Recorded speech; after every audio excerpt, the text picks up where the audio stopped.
Hello, this is PS. Today we introduce you to AD Ahri top, which has been slowly gaining momentum in high elo. To begin with, the data itself shows that currently, it only has a 0.4% pick rate, even at Tiers Master and above. It's hard to tell from the data how destructive this build is. However, when we observed it ourselves and tested it in high elo, there was enough of a strategic advantage, and strategies along these lines have existed in the past, so we decided to introduce them rather quickly. It starts with a mysterious Ahri top user who climbed up to Master 300 LP with that build. Based on his most recent matches, he had an impressive result of 15 wins and 5 losses. And looking at the indicators, we saw a lot of results where opponents couldn't cope and were just falling apart. In addition to this player, other players in high elo have also been trying out AD Ahri. Similar to the AD LeBlanc that broke the top ecosystem a few patches ago, she's using a static Shiv Trinity Force based AD build. Let's break down why Ahri can rise up to this level based on that build. First, let's take a look at Ahri's skill damage and AP coefficients. For a mage champion, they're surprisingly low. Even though her Q skill has true damage, it doesn't have a short cooldown. And on top of that, the damage per one skill combo cycle itself is fairly low. So she's actually a little less dependent on AP items than other mage champions. In the past, there was a debate about whether Ahri should build ultra damage based on electrocute or a around utility based on glacial augment. So how she settled in as a mage mid laner with glacial augment as her main build nowadays is kind of the same thing. Also, one thing to check out is that Ahri's very early laning trades are mostly done through W and autos, not her Q. Usually, in mid, she was already learning W and trading at level 1. As such, it's easy to track the motion of her basic attack and to play in and out with basic attacks while receiving the bonus move speed from her W. This comfortable way of trading is similar to how LeBlanc started utilizing AD builds naturally. It inspired this attempt to try AD builds in a similar way. LeBlanc also uses her W auto combo as if she's poking with basic attacks, and her movement mechanism helped her utilize the synergy of fleet footwork and static Shiv, energize stacks. A similar approach can be taken with Ahri, who can take advantage of the energized synergy with her fast bonus move speed, and this led to her trying out static Shiv-based AD builds. While not utilizing the movement mechanism as much as LeBlanc, Ahri is also a fairly easy champion to maneuver, and especially in the timing of her ultimate, she can get her energized cooldown faster with a minimum of 3 charges. Static Shiv and fleet footwork had an odd balance and was unique in terms of movement mechanics and charging, and LeBlanc was making the most out of this. Riot was just focusing more on LeBlanc, making her the center of attention, when meanwhile users realized that Ahri can use it too. If the AD Ahri top we're introducing to you today brings a big impact, the static Shiv related patches, where the root of the problem weren't nipped in the bud, could be re-evaluated. To sum up, AP builds doesn't increase her damage expectations that much, and she's a champion who's used to playing with her autos early on and still be able to get in some damage. If you item up well, you can maximize the synergy of the energize effect, and paymaking is possible with her charm in AD builds as well. So as long as the value of her core AD items are high, it's another way to use Ahri. Based on global data, there is some evidence that Ahri has tried static Shiv in mid, but unlike LeBlanc, she kites based on move speed, so it may be a little more effective in top lane with a lot of melee champions. As with AD LeBlanc, it's hard to say that AD builds are dominant, but it's definitely worth trying, and if enough data is accumulated, it will be possible to optimize the build further. Plus, there's a patch coming for Ahri, about attack timing. This could be a trickier strategy than we thought. Let's talk more about the build of Ahri top. Item builds are broken down into 3 choices of 3 core items: Storm Razor, Hullbreaker, and Spear of Shujin, after static Shiv Trinity Force. A safe choice seems to be Storm Razor with the Energize mechanism, and if you're in a matchup where you can lead from the side lane, Hullbreaker is your best choice. Spear of Shujin is a good choice for longer engages, when you need to run multiple skill cooldowns. If you're well fed, it's okay to build it once in a while. For her boots, Ionian boots are used mostly for kiting with auto W, while quickly rotating his W cooldown. If you need more distance control, you might want to consider Boots of Swiftness. She uses fleet footwork, alacrity, coup de grace, and it's either overheal or presence of mind in the first lane. Presence of mind. If you can apply strong pressure against your opponent well enough in early laning and overheal as a general option. For secondary runes, use Demolish Bone Plating, which utilizes the initiative while rolling the turret plating snowball. But for this proficient player, against tanks and bruisers like Garen and Cassante, who he can beat one-sidedly, he used Taste of Blood Ultimate Hunter. Think of it as using a domination build for matchups where bone plating isn't as efficient. Until now, we've gone through a summary of the AD Ahri top build. Now let's take a look at the gameplay to see how AD Ahri is being played.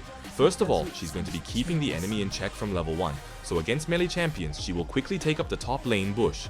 Then, when she sees that the enemy Garen is down below, she goes to the lower bush and positions herself. Then, as the enemy Garen approaches, she starts with her autos, utilizes her move speed and starts kiting. The combo is always auto W. You have to use the W after the auto to make sure that the 3 Ws go into the enemy champion. She then follows up with another auto and gives enough distance.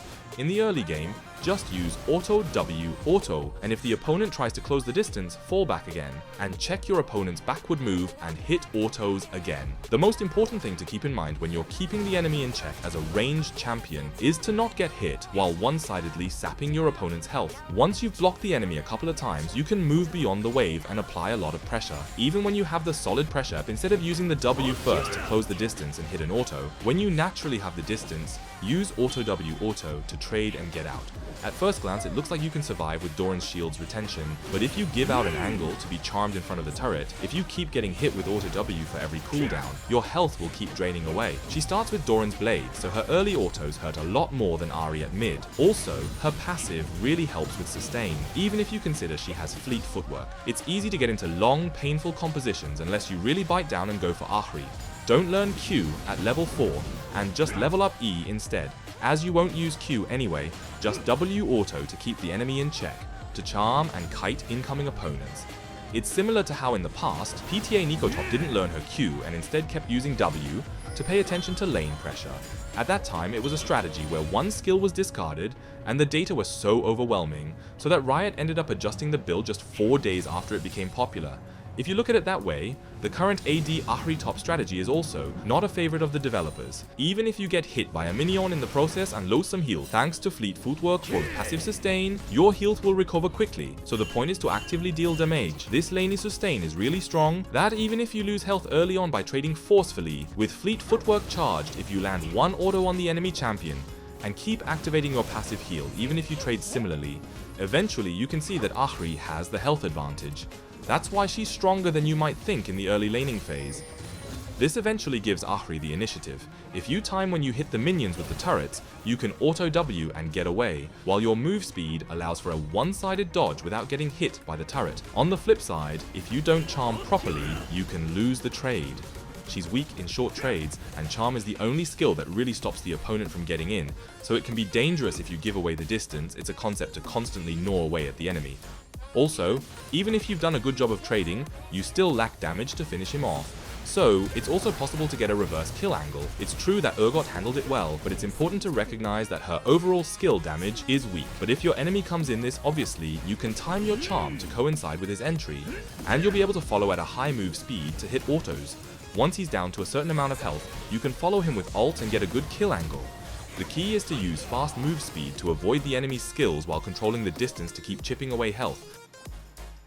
The ideal composition is to hit him one-sidedly, take back his turn, and then to chase after him to get the kill. Here are some scenes after laning.